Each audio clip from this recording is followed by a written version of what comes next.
All right, thank you. For those that are not familiar with this idea, even though it is not literally the birthday as you understand it, in our reality, again, having a different time frame dimensional experience, the date that corresponds to my date of birth in your reality was November 11th. Yes, thank you. 157. Wow. This is my first experience with you here. Well, this is my first experience with you. Congratulations. Thank you. So I have a mundane question. There are no mundane questions. Oh, great. That's good to know. Thank you. Is it important to you? Yes, it is. Why would you consider it mundane then? Because I felt like everyone else was asking questions that pertain to other.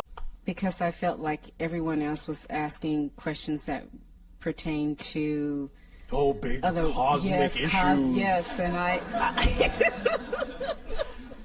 The daily questions of physical life are just as spiritual as any other question. You understand? Yes, thank you. Equality to all. Yes. If it is important to you, it is not mundane. Thank you. All right. What is your question? My question is, I'm in a work environment where I want to know what my purpose there is and how soon can I get unstuck to create the life that I really want, that I prefer. Right. The way we usually go about exploring this issue is to ask you a question, and certainly not a mundane one at all. The question we ask is, are you doing what excites you the most in life or not? No. Thank you for your honesty. The next question is, when will you choose to do what excites you the most in life? Bigger question. I wanted to choose it yesterday, but... And you didn't because? What belief systems are holding you back? Fear. Of?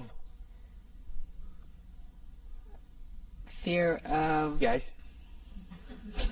Fear of what? Choosing something and that not really being what really brings me joy. So you're saying that if you choose something that excites you, you might actually be choosing something that doesn't excite you. Well, my challenge is Yes. choosing something that excites me, because it may excite me. Why is that a challenge? It's easy to do. Yes, okay. Do you believe that? Obviously not. No. All right. May I explain it to you in a way that will allow it to seem easier? Yes, please. Why, thank you. The idea that has been, in a sense, perpetrated throughout much of your New Age consciousness of following your bliss and acting on your excitement usually doesn't come with a clear explanation of why or how to do that. Mm-hmm. The idea simply is to understand it first and foremost in a very simplified manner, as follows. When we talk about the idea of acting on your joy, your highest excitement at any given moment, we don't necessarily mean that it has to be a life-spanning career, a gigantic project, an all-consuming endeavor. We literally mean act on whatever is at any given moment out of all the choices you have available to you, many of which may seem mundane. Just act at any given moment on the one that contains the highest amount of excitement out of all the choices you have the ability to take action on. Period. That's it. It's that simple. Excitement is a thread. It leads to all other excitement. So if you are simply sitting around going, oh, I don't know what excites me, just look at what your options are. Just list your options at that moment. If the only options are go shopping, take a walk on the beach, call a friend, just for an example, just pick the one that's most exciting and act on it to the best of your ability, taking it as far as you can till you can take it no further. When you come to the next crossroad, look at the options available to you then, pick the one that's most exciting, you have the greatest degree of ability to take action on, and take action on it. When you come to the next crossroad, do the same thing. When you come to the next crossroad, do the same thing. the excitement that you follow will automatically draw you into a series of synchronistic events that will constantly accelerate and expand your ability to experience excitement, and constantly accelerate and increase your ability to experience that your excitement will actually be capable of supporting you in your life if you keep moving in that way. Does that make sense to you? Yes. Now, the question is, do you believe it? Because the idea is that when we, first of all, offer the idea that all you have to do at any given moment is simply choose out of the relatively normal options available to you. If you can't think of any all-encompassing excitement, if you just choose the most exciting option out of whatever is available to you and act on it, when we offer that suggestion up, very often the first thing that comes out of the human mind is, but that's not connected to this, or how can that support me? I don't understand. You don't have to understand. That's the beauty of it. The idea is that your physical mind is not designed, never was, and never will be designed to understand how things will happen. It is not designed to understand or comprehend how something that you act on that excites you will bring you the thing you need somewhere down the line. So you don't have to think about how that's going to happen. All you have to do is act on it knowing that it will. Because the human mind is only designed to experience how things are happening. That's it. The human mind is only designed, the physical mind is only designed to understand the physical experience. The mechanism of how these things come to you come from a higher realm that is beyond the purview of the physical mind to comprehend or understand or be able to completely perceive. So you need to stop doing the job of the higher mind, let the higher mind do its job, and bring you these things as you need them in the way that it benefits you best. All you need to do to activate that mechanism, and we'll be talking a little bit more tomorrow about the idea of the mechanism of manifestation in a more complete investigation of that mechanism, but the only thing you really have to do is just start the ball rolling by acting on whatever excitement you are capable of acting on, and thus then by doing so, acting as an example to the higher mind, proving that you're willing to move in that direction so that the higher mind can go, finally she is willing to act in that vibration, so I can now give her more of that vibration, more things that are representative of that vibration, because she is showing by her behavior that she's willing to act on it. But if you're not willing to act on your excitement, why should the higher mind give you something to act on if you're not going to act on it? You see, you have to clear the space by acting on what you are capable of acting on before you make room for something bigger to come in. Because if you're not going to act on what you've got, well, higher mind is not going to do pointless things and give you things you're not going to act on. So you simply stop the whole process of your excitement expanding. Does that make sense mechanically? Yes.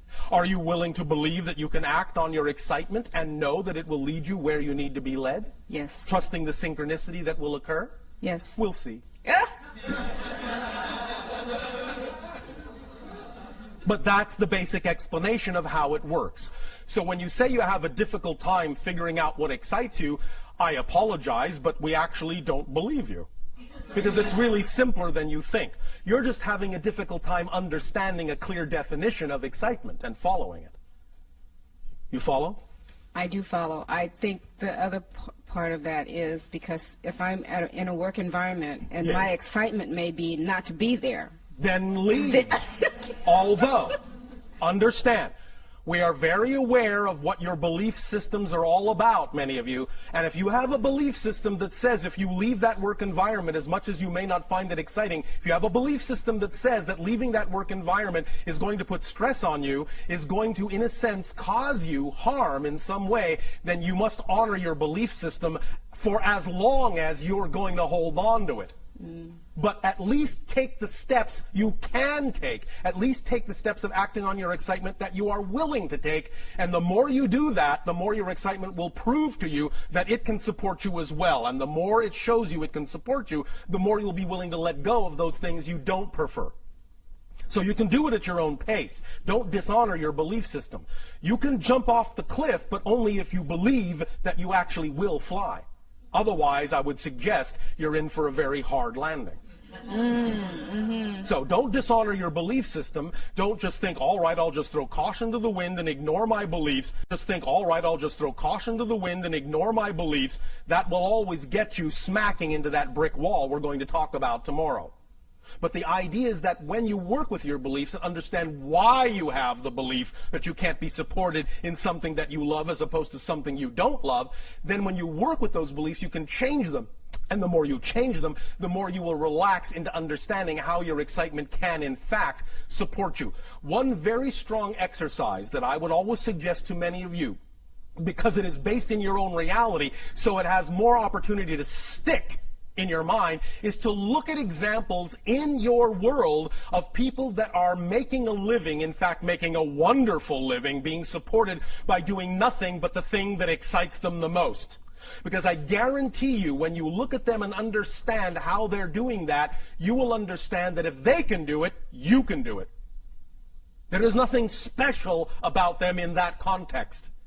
If you can see it, if you can attract into your reality an example of someone acting on their joy and being supported in their life by doing so, if you could have attracted that example into your reality, if you are capable of even perceiving it, that means you are capable of living it. Otherwise, you wouldn't have been capable of perceiving it, because reality doesn't do pointless things, and you cannot perceive what you are not the potential vibration of. You follow? Yes. Does this help? Yes, thank you very much. Thank you.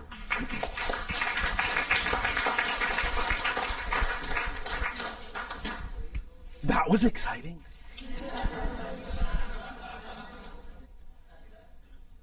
Bashar, we have a question from our News for the Soul listeners. Oh, all right. And this question is, why do we exist at all? Hi, Bashar. And you good day. Happy belated birthday. Oh, because you have to. I'll put it another way. Existence simply is. The question, why does existence exist, is a question created within existence. The question is subject to existence. Existence is not subject to the question. Existence only has one quality: to exist. Therefore, that which exists simply exists. It doesn't in any way, shape, or form need to justify its existence by asking, why does it exist? Existence exists because that's the quality it exhibits. Existence. That's amazing. We think so. All the things that will never exist already don't exist. There's no room in non-existence for the things that do exist. Therefore, if it exists, it doesn't need to explain why it exists. It exists because it's not non-existence. Therefore, the only other place it can be is in existence. That's the ultimate polarity of creation. I get the feeling that the people on your planet enjoy that kind of thinking. We do. There was one other question that I thought I'd slip in here Oh, from all right. another listener, and that is, what's the best way to overcome a phobia? It depends. There is no one best way. It depends upon the person. It depends upon their belief systems. It depends upon what permission slips work best for them. The best way, euphemistically, is their way. Whatever their imagination tells them is their best way. There are any number of suggestions we can make, depending upon the person, depending upon the phobia, but you have to go on a case-by-case basis. There may not necessarily be a generalized idea that will work for all people. Well, what is the basis of phobia? The basis of phobia is the idea of a belief system that allows you to see a representation of the belief that you are completely out of control. Does that make sense? Yeah, and so the specific phobia is a symbolic representation of the kind of belief, the kind of experience of being out of control that the person has. So, if you wish to carry this further, you could say the best way, quote unquote, to understand how to create or alleviate the creation of the phobia is to understand the symbology of what it is the person is phobic about as a symbolic representation of the control issue they feel that they lack within themselves. A lot of times people think they're connected like with a past life. In a sense, it can be. However, remember that from our point of view, there really is no such thing as the past or the future.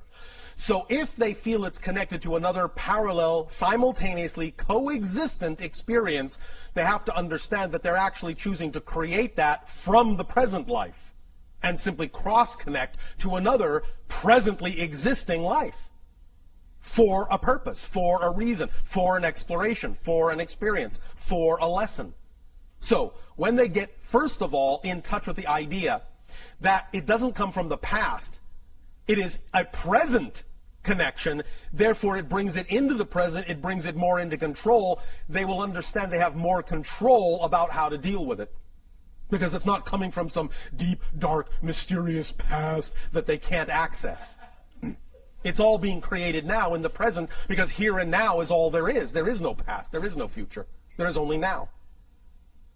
Does that make sense? Yeah, it sounds like a person will choose a corresponding life, a parallel life that has a symbolic representation of an issue that they're dealing with. Yes, now. they could.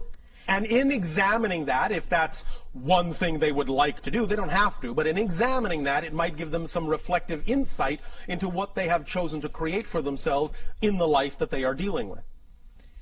If they resolve the issue, that's one of the paths, obviously, for That's one way. alleviating it. But there's also things like desensitization. There are any number of techniques and tools and permission slips. It depends on the person. It depends on the choice. It depends on the experience they have chosen. It depends on a case-by-case basis. Depends on the beliefs. Okay. Depends on the purpose for why they are having that experience. Depends on what they're going to get out of it. Depends on what they're going to learn. Depends on how it will expand them. Depends on many things. However, if you wish to break it down generally to the quote-unquote, again, best way, by always acting to the best of your ability on the thing that excites you the most, that process in and of itself will always force you to face whatever issues need to be faced and integrated to allow you to continue on the path of acting on your excitement. Now, of course, if someone is phobic about acting on their excitement, they may be creating an interesting vicious circle experience for themselves. Nevertheless, it will still, by being willing to take any action in that direction at all, open up the synchronicity that will bring to them whatever experience they need to face that issue and bring also with it all the information necessary to deal with that issue if they are open to it. We understand that very often negative beliefs and fear may make it seem as if that's the last thing they want to do, but that's one of the things we're also going to be discussing tomorrow in terms of X-raying the structure of negative beliefs.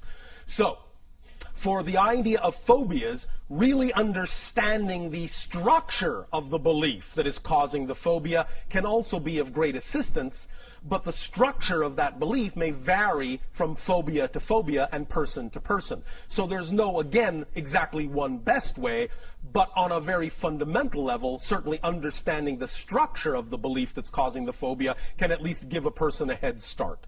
All right? Okay, that's great. Thank you. Thank you. Hello. And a you good day. I only have 2 questions. Oh, only 2. Oh, all right. My first question is I am experiencing a lot of change. I am experiencing a lot of change and transition like many people. A lot of what I've built up, Congratulations. I've had to let go of. Yes. And I'm just wondering if there's anything that you could tell us that will help this transition move a little bit more smoothly. Thought I just did. Act on your highest joy to the best of your ability. Now, understand this. When we talk about acting on your excitement, it's because we know that excitement is actually a complete kit. It's the driving engine and the organizing principle of your entire life. So when you act on it fully, as best as you can, what will come with it are all the things necessary to actually allow you to expand in the smoothest, most effortless, most joyful way possible. It's a complete kit. It's self-contained. You don't necessarily need to do anything extra beyond the idea of fully acting with integrity to the best of your ability on your highest excitement in order to attract whatever you need synchronistically to allow you to experience your life in the smoothest way possible. As long as you're always willing to face and integrate and work with and deal with whatever your excitement brings up, then you will find that you'll be able to move forward in the smoothest possible way. Your willingness to allow whatever issue comes up, whatever belief comes up, whatever fear comes up, your willingness to allow it to be there for a reason and use it in a positive way is what will smooth out all the bumps. When you make fear your friend, when you say it's a messenger telling you something about yourself that you want to know, when you understand that fear is nothing but your own energy simply being filtered through belief systems that are out of alignment with your true self, then you can say, thank you, fear, for coming up. Thank you, issue, for coming up and pointing out to me that I have a belief that's out of alignment with my preferred, true, natural core self. And as soon as you identify the belief in that way and relate to the belief in that way and make a friend of your belief in that way, it will smooth out the fear energy into joy and excitement and give you the opportunity to utilize that understanding and that knowledge in the best possible way. Does that make sense to you? It does, but couldn't we have done this without all of this mass disintegration of all that we knew? Couldn't we have done this a different way? Why is it that we're experiencing There are many this ways to do things. This particular reality is the way things are done. You are also, as a soul, having experiences in other realities where things are done differently. But you also chose to be here because you wanted to experience this way as well, because it's one of the valid ways to experience the idea of creation. Breakdown, build-up, destruction, creation. It's a very valid way to experience the idea of creation. And again, when you learn to enjoy it for what it is, you will smooth out the bumps in it. Many individuals on your planet have talked to us about the idea that you feel like you're stuck in some kind of remedial kindergarten class, a school of hard knocks, a suffering planet. We choose to view this as a master graduating class. So the idea is that, yes, all right, college, university, sure, it's a little tougher than high school, but you're up to it because now you are in the master class. So the more you know that's what it is and the more you treat it as such, the more benefit you will receive from the way things are structured and the smoother things will get, and you will not have to experience it that way anymore. But the idea is, again, using the power of paradox. When you allow it to be all right to experience it the way you are experiencing it, you will no longer have a reason to experience it that way. It's only the resistance to the way you're experiencing it that makes that experience take longer to change. I get it. Thank you. I knew you would. My last question is for the past year during meditation or a time where I'm slowing my mind down to connect, I'm experiencing a lot of pressure in my head. Yes. Could you explain what that's about? There are sometimes different symptomologies when you are realigning energies. Sometimes there are physiological side effects or symptomologies. That's all right. They will dissipate. As you become more smoothly aligned and less resistant to certain kinds of change, those pressures will smooth out. Right now, it's simply the idea that the energy you are attempting to integrate in your estimation, in your belief system, in your definition, is simply more than you're used to. You don't feel equal to it yet. Therefore, as we have euphemistically said by analogy, it's like you are trying to download a dam full of water through a garden hose. There is pressure. But when you widen the hose into a giant conduit, the pressure will be relieved because you become more equal to the energy you are channeling. You follow? Yes, I do. Does that help? Yes, thank you. Thank you.